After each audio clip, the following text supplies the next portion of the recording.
Jika pekerjaan yang dibangun seseorang tahan uji, ia akan mendapat upah.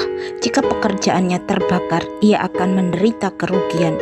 Ia sendiri akan diselamatkan, tetapi seperti dari dalam api.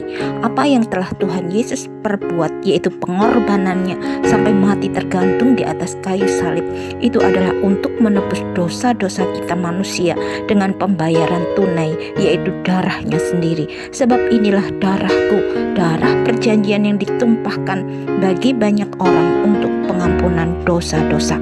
Semuanya sudah selesai dan Tuhan Yesus Kristus sendiri yang menyelesaikan masalah manusia, yaitu dosa, iblis, dan maut.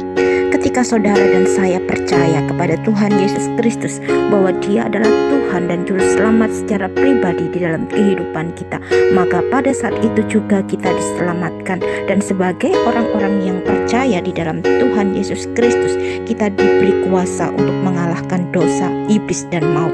Inilah kasih karunia Allah yang sangat besar kepada kita, orang-orang pilihannya.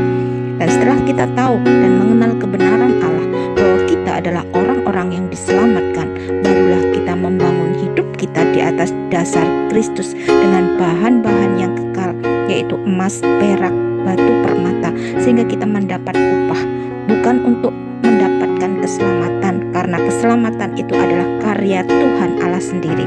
Tetapi kalau kita membangun hidup kita dengan bahan-bahan seperti kayu, rumput kering, dan jerami, maka kita tidak akan mendapat upah pada tahta pengadilan Kristus nanti.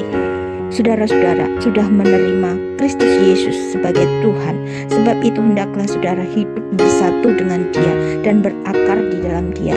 Hendaklah saudara membangun hidup saudara dengan Kristus sebagai dasar iman saudara, hendaknya menjadi makin kuat menurut apa yang diajarkan kepada saudara, dan hendaklah hati saudara meluap-luap dengan ucapan terima kasih.